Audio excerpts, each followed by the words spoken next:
Hey, online family, welcome. So glad that you're joining us today, and we hope you're well and just doing great in the Lord.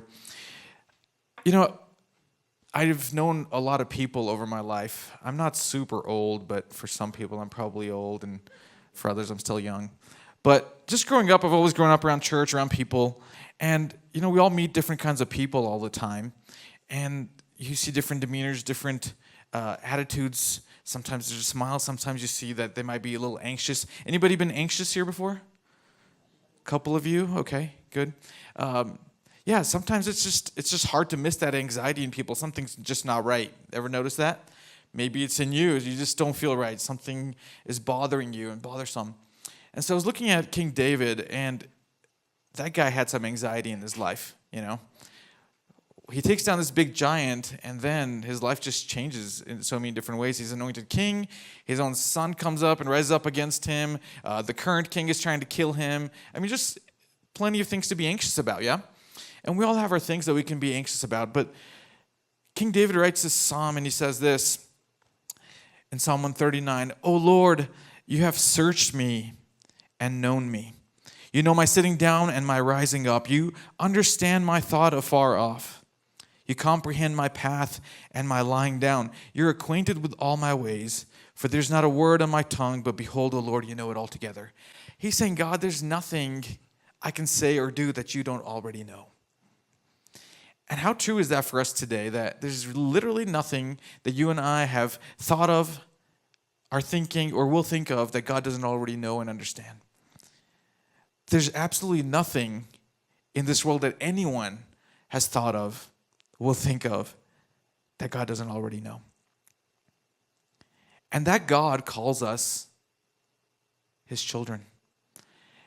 I care about my kids. I've got 2 little ones, and they're pretty wonderful.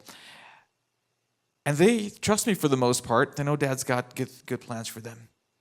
I don't always tell them everything or reveal everything to them about what's going on, but they know that when it matters, it's going to be just fine. And I think God wants us to trust him in that way sometimes and just say, child, I know you don't see it all. I know you can't understand it all. But will you just lean on me for a moment and let me just comfort you during this time?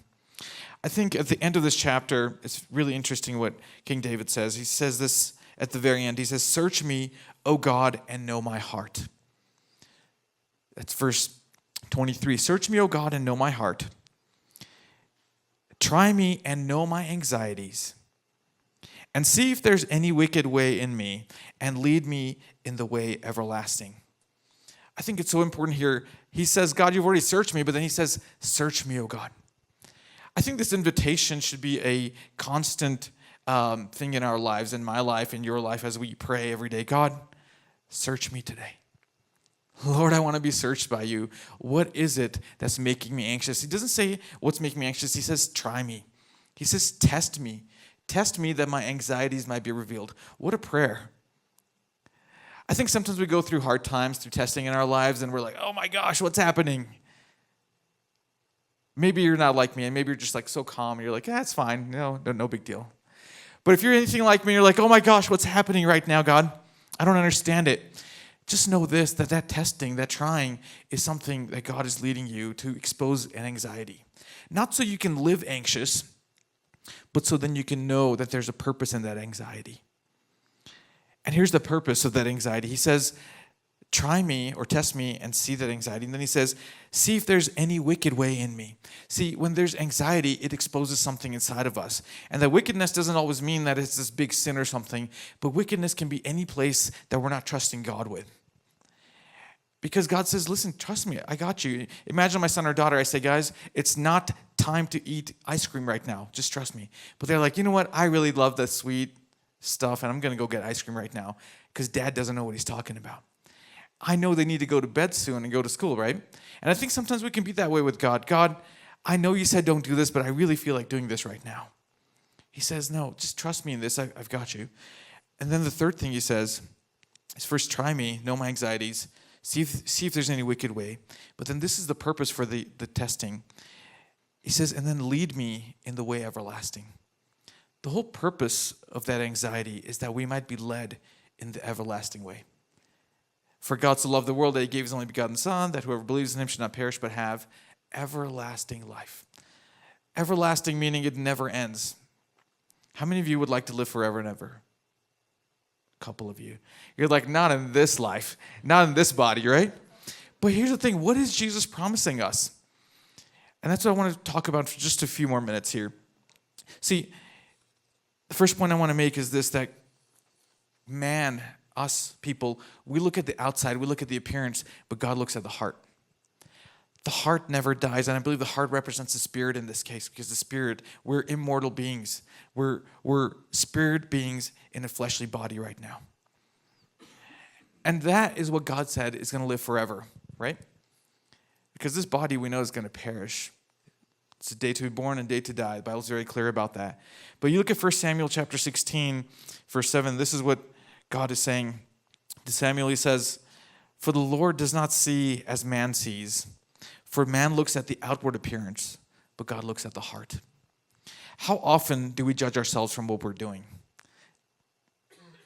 What we have done. And how often do we look at others and look at them? Oh, I'm not like that guy. Or, hey, look, I'm not doing what they're doing. Maybe something's wrong inside of me. And God says that has nothing to do with anything. He says, I'm looking at your heart. Is your heart right with me? Is your heart just? Is your heart kind?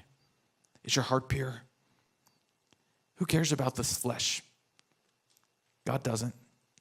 Now, is there fruit that is born in the flesh? Absolutely, but I believe the fruit comes from the Spirit. That's why it says the fruit of the Spirit is and not the fruit of the flesh is. But you'll see that evidenced in the flesh, but it always starts in the Spirit. But we have to understand that God looks at the Spirit, at the heart, and not, he doesn't look at things the way we do. I have to catch myself many times, as I'm sure that you might as well.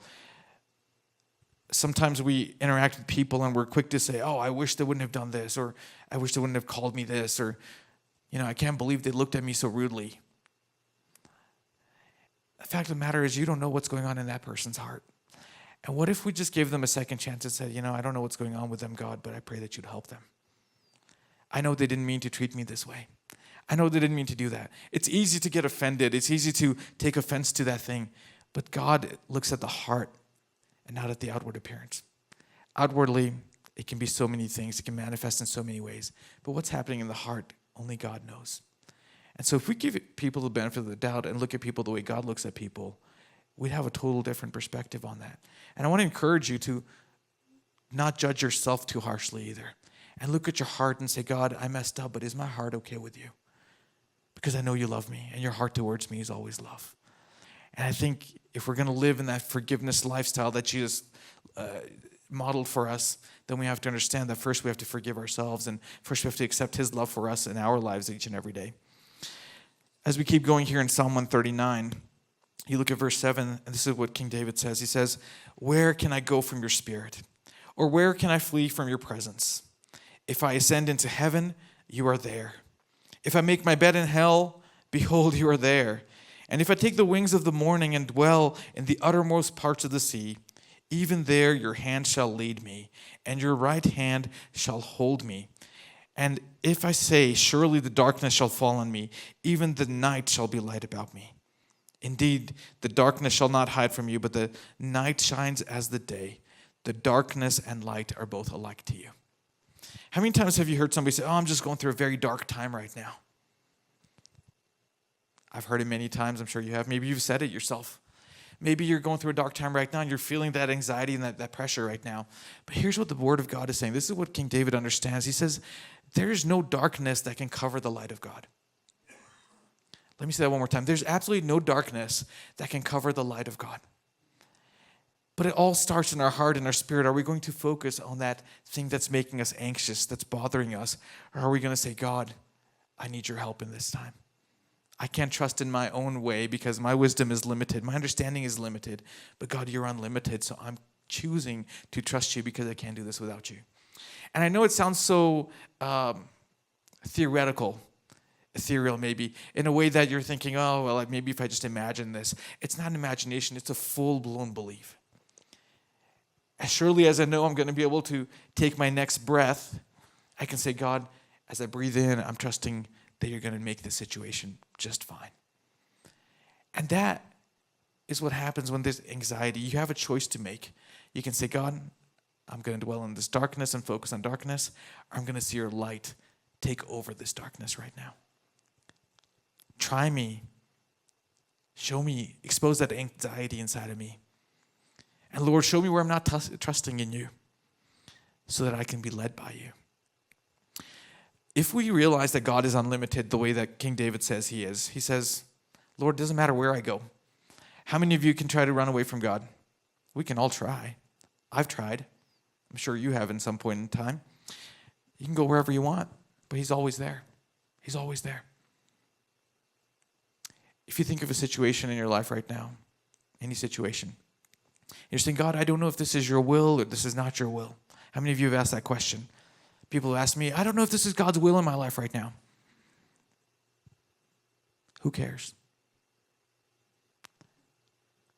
I think we get so focused on knowing the will of God that we forget to just honor him and know that he is unlimited God and that we can't run anywhere away from him. He holds everything in his hand. Everything is done inside of his will. Now, do bad things happen because God wills that? I can't speak to that. But let's not focus on those things that may happen down the road. Let's focus on his goodness, his kindness, his mercy, his love upon us. God, I thank you that you've brought me through this situation and that situation. I should have died. I should have been broke. I should have had all these problems. But you brought me through all those times, and here I am again, and I know you're going to bring me through again. And Lord, your time is right. I don't get it. It's not going to work on my time, but I trust that even though this feels uncomfortable, this feels like darkness, you're going to make it just fine. Search me, O God, and know me. All right, last thing I want to share. As we keep going, this is what King David says, verse 13. For you formed my inward parts. You covered me in my mother's womb. I will praise you, for I am fearfully and wonderfully made. Marvelous are your works, and that my soul knows very well. My frame was not hidden from you when I was made in secret and skillfully wrought in the lowest parts of the earth. You saw my substance being yet unformed, and in your book they all were written, the days fashioned for me, when as yet there were none of them. How precious also are your thoughts to me, O God. How great is the sum of them. If I should count them, they would be more in number than the sand. And when I awake, I'm still with you.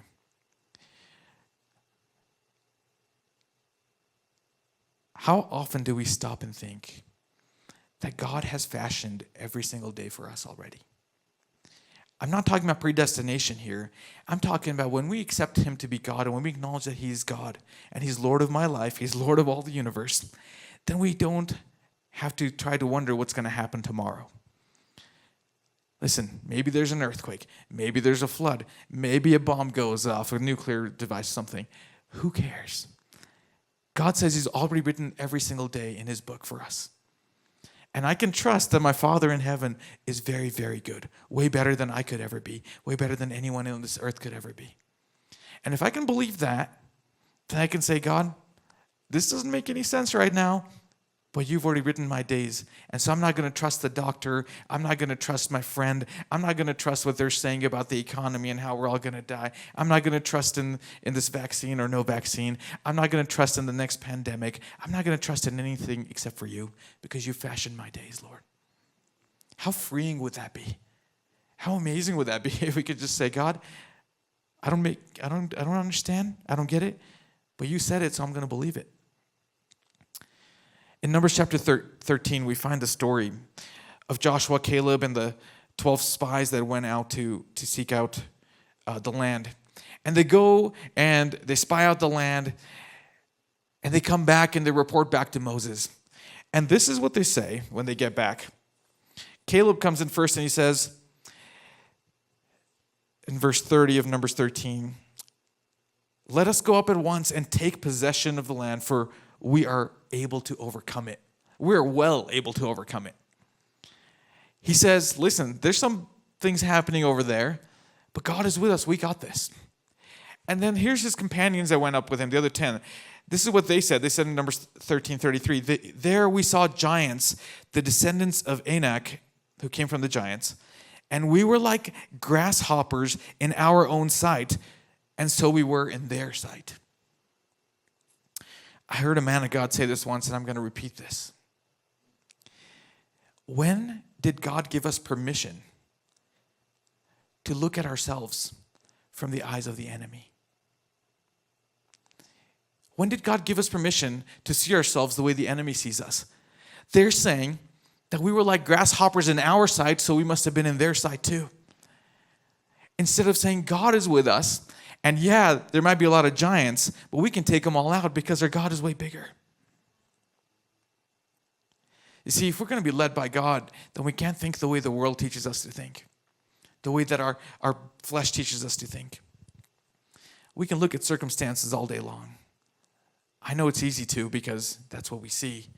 But the eyes of faith say something totally different. Eyes of faith say, yeah, you might be a big giant here, but we're overcomers. Yeah, this might be a difficult financial problem to overcome, but my God owns the cattle on 1,000 hills. Yeah, the sickness is a big deal. Maybe it's cancer, maybe it's something else.